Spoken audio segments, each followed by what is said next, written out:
the world's largest lacrosse website. iLacrosse Television. Leaders in lacrosse video.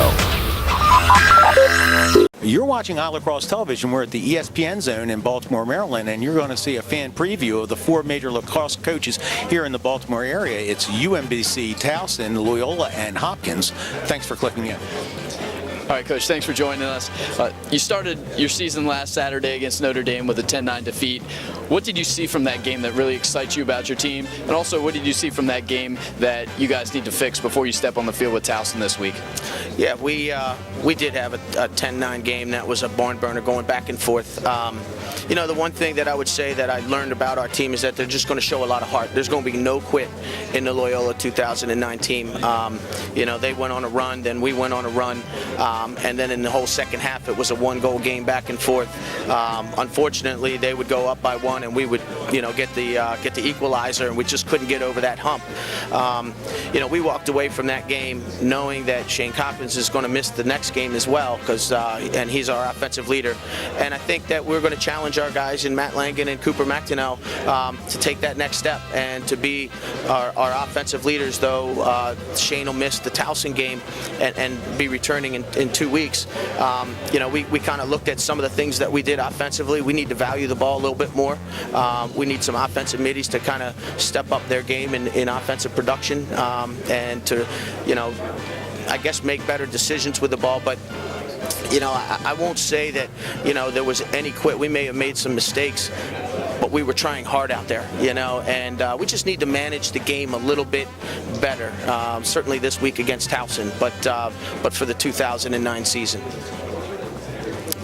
You've led your team to NCAA tournament appearances in the last 2 years.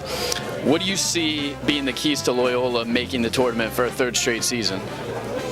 Well, I think we have to continue to get better every day in practice right now. You know, the one thing that we've talked an awful lot in our locker room about is winning the games you're supposed to win. And I think that really helps your seeding come tournament time.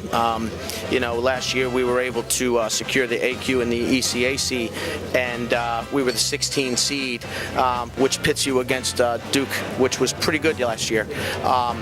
You know, we need to be in a position where we're you know, we possibly have a home game, and I think that's really been the focus for us, is to continue to play hard in the ECAC and hopefully win that AQ. But we need to be more consistent, top to bottom, through our schedule, so that we really don't go in, you know, with a loss either against Johns Hopkins or just as the 16 seed, because, you know, our strength of schedule and RPI isn't where it needs to be.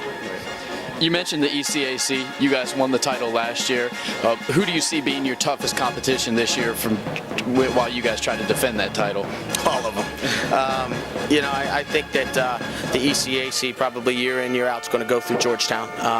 They return an awful lot, especially in the midfield. They're a talented team. They're big and they're strong. They chase you around on defense. They probably have a new goalie in the cage that, you know, we'll have to learn a little bit more about.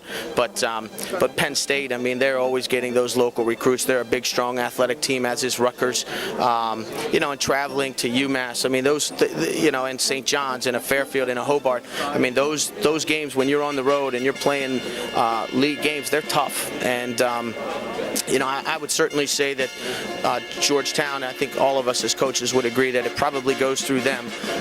But we've beaten them, and we know how to play, and we know how to, you know, how to compete in that game. And you know, I think that we have a strong conference again this year. Coach, you're entering your 4th season at Loyola this year, and you've been the ECAC Coach of the Year twice in your 3 years so far. And as a player at Loyola, you were a 2-time All-American goalie selection. What do you attribute all your success to, and what does it feel like to coach at your alma mater? Well, that's just special. To have an opportunity to be in the same locker room as a coach that I was as a player. I think the guys probably sense my passion for the game, for recruiting, for our college, and I feel very fortunate. I know that coaching is a privilege, but to be able to do what I do at my alma mater, it's special. And I think that having played at Loyola and played under Dave Cottle, I've had some great mentors in my life. And so I think it's kind of given me a background as to, how I want to coach and how I've developed my own sense of style. But being the first alum, one thing that we've tried to do is to really bring back the alumni. And every Friday we bring a different alum in to speak to our team, a little bit about life, a little bit about their experience at Loyola. And I think that that's gone a long way, not only towards embracing our alumni, but also giving our guys an idea of the tradition of Loyola lacrosse. Well, thanks a lot, Coach, for joining us, and best of luck this season. Appreciate it.